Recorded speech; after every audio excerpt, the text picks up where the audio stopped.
자, 그러면 동계 이제 무제와 경제 시대 때 정책 관련된 내용 볼게요. 자, 보조에 의해서 한 해 창업 기관이 마련되고 다음 무제와 경제 때 수성의 기틀을 잡고 더욱 발전하겠다. 보통 창업을 한 다음에 그다음 수성을 넘어가죠. 자, 고조가 죽은 후에 장자 해제가 이제 즉위했으나 병약하여 정사를 돌볼 수 없게 되자 고조에 항호했던 여우가 이제 실권을 정해서 여실 쪽이 정행하기 시작했다. 자, 그렇지만 이제 앞에서 언급한 것처럼 여우가 죽은 후에 여실족들이 이제 주살되고요. 그래서 이제 문제가 옹립됐죠. 자, 문제는 이제 인구로 유명했던 사람이죠. 호세 황제가 자신의 통치를 자랑을 하고 할 때 "나의 정치는 한 문제만 한가?"라고 자문할 정도 근검 절약을 실천한 옮긴 명군이었다. 특히 문제의 통치 철학은 한초에 유행했던 항로 사상의 영향을 받아서 요거 중요하죠.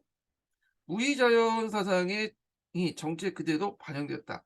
자, 그래서 기초에 나왔던 거죠.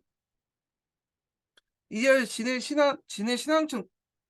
시황제처럼 인위적인 무리한 정치를 피하고 민생을 안정시키며 순리했다 정치를 편하게 펴놨기 때문에 진시 황제 이래 호독하게 시달려왔던 백성들의 안정을 취할 수 있었다.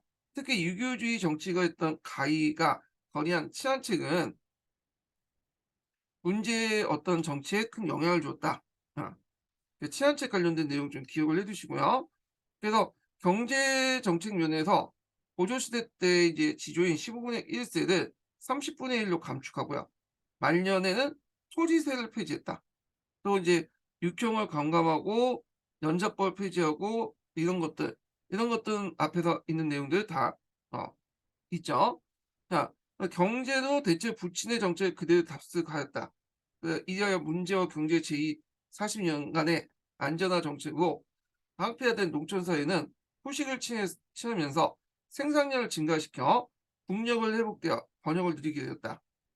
이와 같이 이제 문제 경제 시대 때 사회적 번영과 경제 회복은 다음에 오는 무제 시대 때의 방대한 재정 운영과 대번정에 감행할 수 있었던 재정과 군사비 조달이 밑거름이 됐다.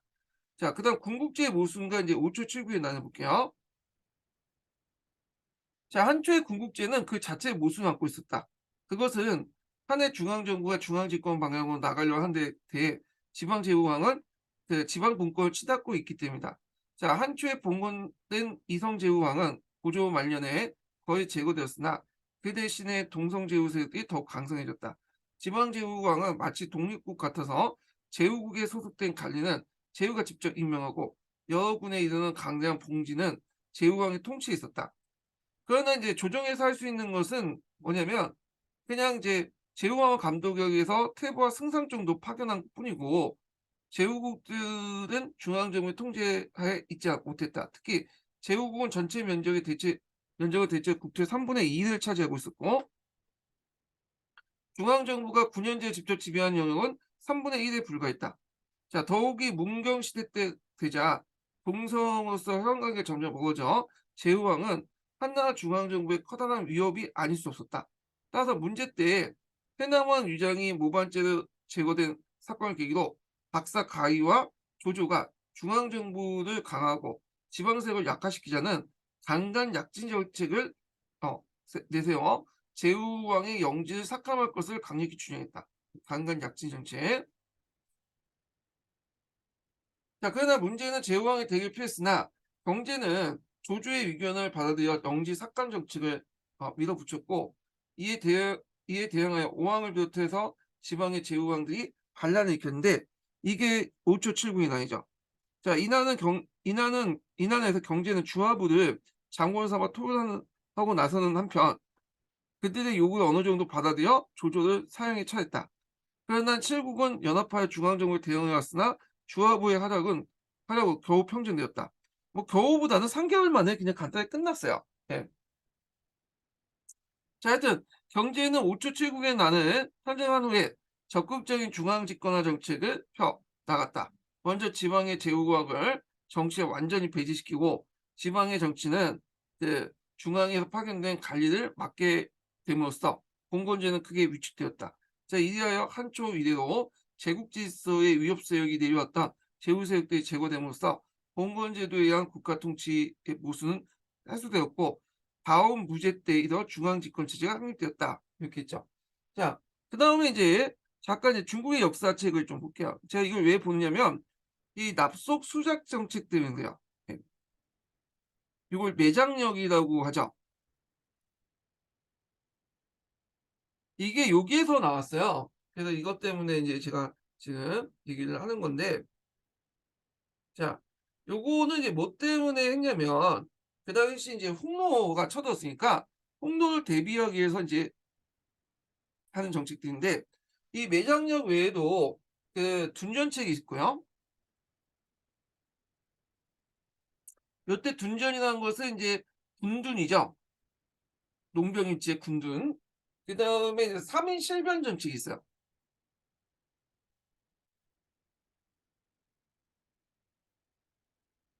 3인 실변 정책은 뭐냐면 백성들을 저쪽 북방 경계로 이주시키는 거야. 만리장성 부근으로. 그래야지 이제 나름대로 이제 뭐야, 아, 그 군사력을 그 강화시킬 수 있다 해서 3인 실변 정책을 했는데 예전에 이제 나왔던 것이 낙속 수작 정책이에요. 이게 왜 나오는지 모르겠는데 그게 나왔어요. 예. 그래서 이 낙속 수작 정책 엄밀히 말하면 폭로를 대비한 것은 부수적인 거고요. 이거는 이제 주로 뭐냐면 그 앞에 농민들이 상당히 궁핍하게 살거든요. 여기 보면 조주의 농민 군피록에 보면 그 당시 농민들이 이제 상당히 궁핍하게 산 거에 대해서는 얘기를 하고 있어요. 그래서 이제 사회적 양극화가 심해지면서 호족 세력들이 뭐냐면 지방에서 토지를 어, 받고 나머지 그 농민들은 예민화되거나 노비로 팔려가죠. 그런 상황들을 이제 쭉 얘기하면서 이 당시 이제 이런 농민들 어떻게 하면 뭐냐면 이게 좀 먹고 살 수 있을까? 그래서 인제 제시한 것이 이 매장력이에요. 예. 이걸 납속 수출 정책인데 이건 주 내용이 뭐냐면 자, 농민들이 인제 돈을 벌 수 있는 기회를 제공해 줘야 될 거 아니에요, 돈을. 그럼 어떻게 돈을 벌겠어요, 농민들은? 당연히 이제 쌀이나 이런 것들 농산물을 이제 생산해 갖고 돈을 벌겠죠. 그러면 인제 농민들이 농산물을 갖다 팔 수 있는 시장이 필요하겠죠, 그러면. 시장 형성이 필요한데 자, 그래서 이 시장 형성을 어떻게 할 것이냐. 그 당시 상인이나 호족같이 좀 돈 많은 사람들이 되게 많았거든요. 이들은 좀 약간 자신의 이제 지위도 있고 하니까 돈뿐만 아니라 사회적 지위를 좀 높이려고 했을 거 아니야. 그래서 그 당시에 물론 작은 명예직이죠. 이 명예직인 작을 상인들이나 호족들 등등에게 갖다 팔아요. 근데 이제 작을 팔 때 돈을 받는 게 아니라 뭘로? 쌀로 받는 거예요, 쌀로. 그래서 쌀을 받아 가지고 그 쌀을 이제 받는데 그 상인과 호족들은 시장에 가 갖고 쌀을 가지고 이제 쌀을 사서 닭을 뭐냐면 매입을 하죠. 정부에 쌀을 갖다 바치는 거야. 그러면 농민들 입장 볼 때는 자극이 될 수밖에 없죠.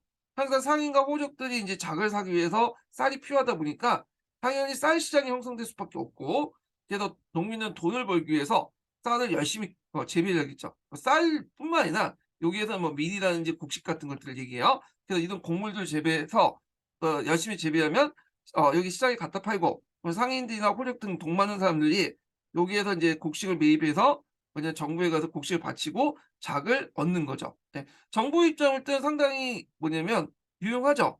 어차피 자기라는 건 돈이 안 들잖아요. 그러니까 그냥 허위직 그 명예직 갖다 팔아 가지고 상인들과 호족들로부터 곡식도 받고 이걸 바탕으로 농민들도 그 시장이 형성돼서 그 곡식을 사들이면서 농민들의 궁핍과 또 타결할 수 있는 거잖아.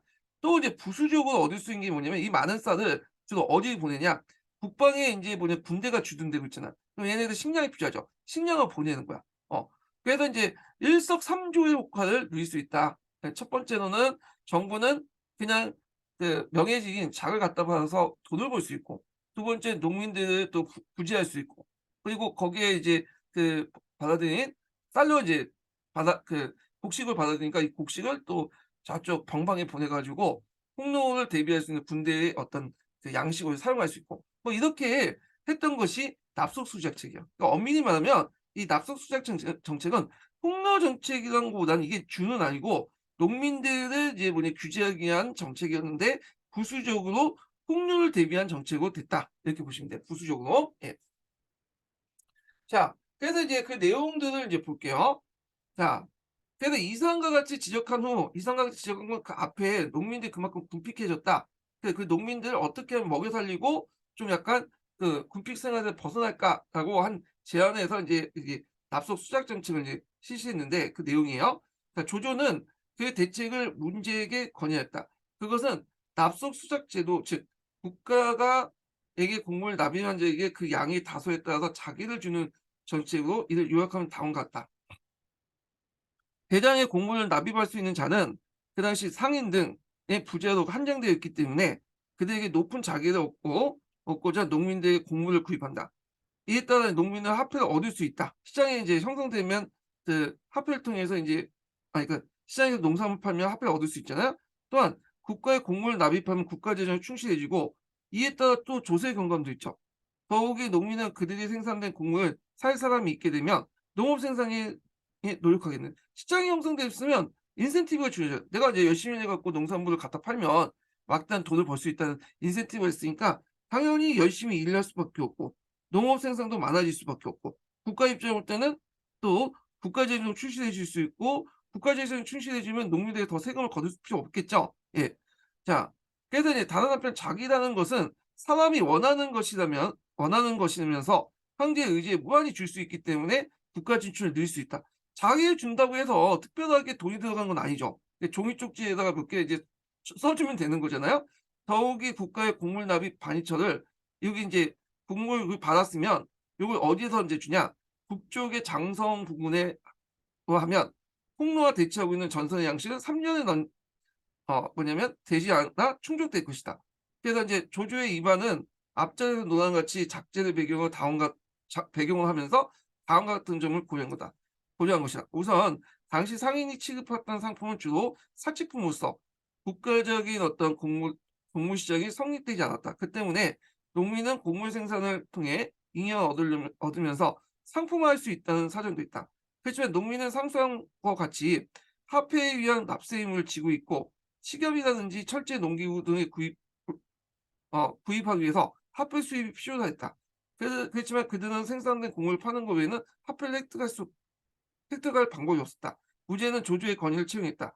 그 결과 경경의 600석의 곡물을 납입한 자에게는 제2의 자기인 상조를 하사하고 400석의 납입한 자에게는 그 당시 서민들에게 주어지지 않았던 구급 5대부의 자기를 주고 1만 2천 부의 납입한 자에게는 18급의 대선장을 자기를 주었다. 자, 이후 조조는 다시 9년의 비축용 곡물 납입을 권유했고 더욱이 당시 기근도 없이 풍년이 계속됐기 때문에 문제는 우선 즉위 12년에 농민의 전주의 반을 면제해 주고 이 변제의 반을 면제해 줬다는 것은 요 낙석 수자 정책을 통해서 나름대로 곡식 많이 들어왔잖아요. 그러니까 인제 또 농민들 세금을 많이 거둘 필요 없겠죠. 그러니까 30 15분의 1에서 30분의 1로 격감을 해 줬다는 거야. 다음에 아예 그냥 뭐냐면 요걸로 퉁칠 수 있으니까 남성 수작 정책을 퉁칠 수 있으니까 전조를 아예 면제해 줬다. 자, 한대에서는 전조를 전혀 징수하지 않았던 것은 이때뿐이고 그거는 경제 즉위 5년 다시 인제 30분의 1 전조 부활되죠. 12년 동안 계속됐다. 그래서 이렇게 전조를 면제할 수 있거나 반 땅으로 해줄 수 있었던 그 배경은 그런 낙속 수작 정책을 통해서 많은 쌀을 얻을 수 있기 때문이다. 이렇게 보시면 될 것 같아요. 근데 아마 이것도 다시 인제 먹혀지지 않았던 것 같아요. 왜냐면 이게 종이 조각에 불과 없고 이게 너무 이제 이것도 자기도 너무 과잉 발급을 해 주니까 개나 소나 이제 다각벌 쓰면 시기성이 떨어지잖아. 그러니까 이걸 가지고 사회적 지위를 내세울 수 없으니까 사람들이 이제 더 이상 안 사니까 이게 이제 더 이상 이제 뭐냐면 전조 재정이 다시 나빠지고 그래서 다시 인제 수학의 30분의 1을 전조 거뒀던 것 같아요. 제 생각에 그래요. 예. 자, 그리고 그 밑에 이제 제후왕의 이제 문제 발생해 가지고 내용이 있는데 이거는 5초 7국 관련된 내용이죠. 그래서 요거 한번 읽어 보세요. 요거는. 제가 요거는 다 읽지는 못하고 부분 발췌만 할게요. 중국의 역사라는 책이 있어요. 그래서 이게 한 6권 되나? 그래서 명나라 때까지 인제 있던 그 서술한 책인데 좀 자세히 돼 있더라고요. 자세히 돼 있고 읽어 보면 좀 괜찮은 게 있어요. 그리고 동계 읽을 때 그 빠진 부분이 있죠. 빠진 부분을 메꿀 수가 있어. 그래서 굳이 이거 처음부터 끝까지 자세히 읽을 필요는 없고 보다가 좀 이해가 안 되는 부분이 있으면 해당 부분을 찾아서 한번 읽어 보시면 배경 지식이 되거든요. 그래서 배경 지식이 되기 때문에 동계나 뭐 한의 중에 있는 내용이 쉽게 읽혀. 쉽게. 그래서 상당히 유용하다. 이렇게 보시면 될 것 같아요. 자, 그래서 인제 이렇게 있고 그다음에 다시 인제 동계로 넘어갈게요. 자, 그러면 인제 그 기출 문제가 많이 나오는 무제에 관련된 내용인데 제가 인제 좀 죄송한 말이지만 이 시간 관계상 오늘 못하고 요 무제만 전반적으로 좀 얘기하고 다음 시간에 구체적으로 무제 강독을 좀 할게요. 그래서 이렇게 제 시간이 좀 안 되기 때문에 근데 오늘 약속이 있어서 그래요. 예. 자, 그 무제하기 전에 이제 마지막 인증번호 알려드릴게요. 마지막 인증번호는 어 22 번입니다. 예, 마지막 인증번호 22 번이에요. 예. 자, 여기 보면 이제 무제 같은 경우에는 거의 인제 기출이 상당히 많이 나오고 거의 이 두 문제당 한 문제 아니면 세 문제당 한 문제 중국 고대에서 나오면 항상 그 무제가 많이 나오거든요. 그래서 무제는 정치적 중앙집권적 전제군주제를 지향했고요. 그다음 문화적으로 유학을 간악화시켰죠.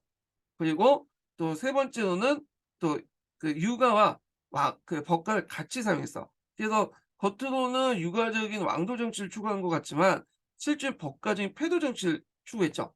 그래서 이걸 예전에 한번 기출문제에 어떻게 표현했냐면 왕패잡도라고 표현했어요. 왕도와 패도 정치를 같이 했다. 그런 것들이 있고 그다음에 인제 활발한 그 무슨 정책을 했죠? 정복 정책을 했죠. 그래서 우리가 알고 있는 홍로라든지 한사군이라든지 등등을 이제 했고 그리고 그 과정에서 인제 전쟁이 많다 보니까 이게 뭐예요?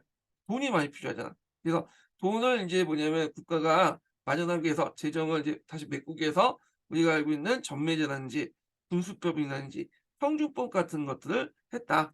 예. 그래서 이거는 국가가 직접 개입해서 상인이 했던 역할을 국가가 했던 거야. 예. 그래서 이렇게 인제 이런 정책들이 방향이 있었다는 걸 좀 기억을 해 두시면 될 것 같아요. 자, 오늘은 인제 그 아쉽지만 여기까지 좀 하고요. 자, 다음 시간에 무제 경제 정책 관련된 내용을 진행을 하겠습니다. 예. 오늘 강의 듣느라 수고하셨고요. 다음 시간에 뵙겠습니다.